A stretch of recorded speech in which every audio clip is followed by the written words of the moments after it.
சிவகங்கை மாவட்டம் சிங்கம்புணரி MVS நகரில் வசித்து வருபவர் முருகன். மதுரை மாவட்டத்தை சேர்ந்த இவர் சிங்கம்புணரி பகுதியில் கொத்தனாராக வேலை பார்த்து வருகிறார். வீட்டுக்கு வீடு மரம் வளர்க்குமாறு அரசு அறிவுறுத்தியதை தவறாக புரிந்து கொண்ட இவர் சில மாதங்களுக்கு முன்பு கஞ்சா செடியொன்றை நட்டு வைத்து தண்ணீர் ஊற்றி வளர்த்து வந்தார். வீட்டின் பின்புறத்தில் தொட்டி ஒன்று அமைத்து அதில் வைக்கப்பட்ட கஞ்சா செடி சரசரவென சுமார் 10 அடிக்கு மேல் வளர்ந்திருந்தது. வீட்டிற்கு வருவோர் யாராவது இது என்ன செடி என கேட்டால் அதற்கு ஏதேதோ காரணங்களை கூறி சமாளித்துள்ளார். இந்நிலையில் அக்கம் பக்கத்தினர் அளித்த ரகசிய தகவலின் பேரில் சிங்கம்புணரி காவல் நிலைய இன்ஸ்பெக்டர் கவிதா தலைமையிலான போலீசார் முருகனின் வீட்டிற்கு விரைந்தனர். அங்கு நன்றாக படர்ந்து விரிந்து வளர்ந்த கஞ்சா செடியை பார்த்ததும் மலைத்து போன போலீசார் செடியை வேருடன் பிடுங்கி கைப்பற்றியதோடு முருகனையும் கைது செய்தனர்.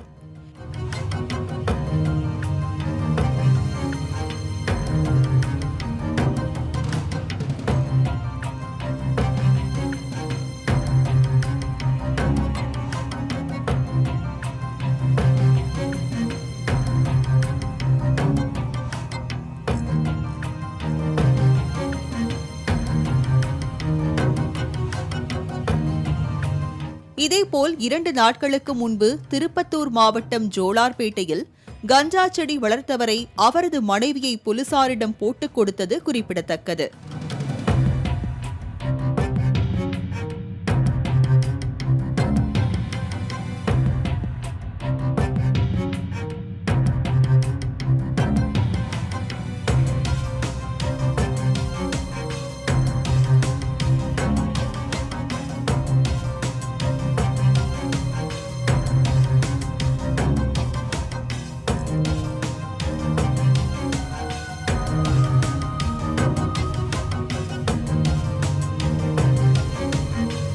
ஆந்திர மாநிலத்தை சேர்ந்த ஜான்சி என்பவர் சிவபிரசாத் என்பவரை திருமணம் செய்து கொண்டு ஏலகிரியில் ஹோட்டல் நடத்தி வந்தனர்.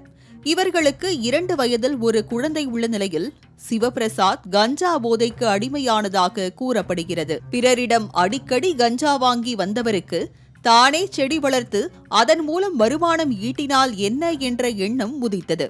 இதற்காக வீட்டிலேயே கஞ்சா செடி வைத்து வளர்த்து வந்தார். கணவனின் போதை பழக்கத்தால் தொந்தரவு தாங்காத ஜான்சி திருப்பத்தூர் மகளிர் காவல் நிலையத்தில் புகார் அளித்தார். இதன் அடிப்படையில் சிவபிரசாத்தை கைது செய்த போலீசார் கஞ்சா செடிகளை பறிமுதல் செய்தனர்.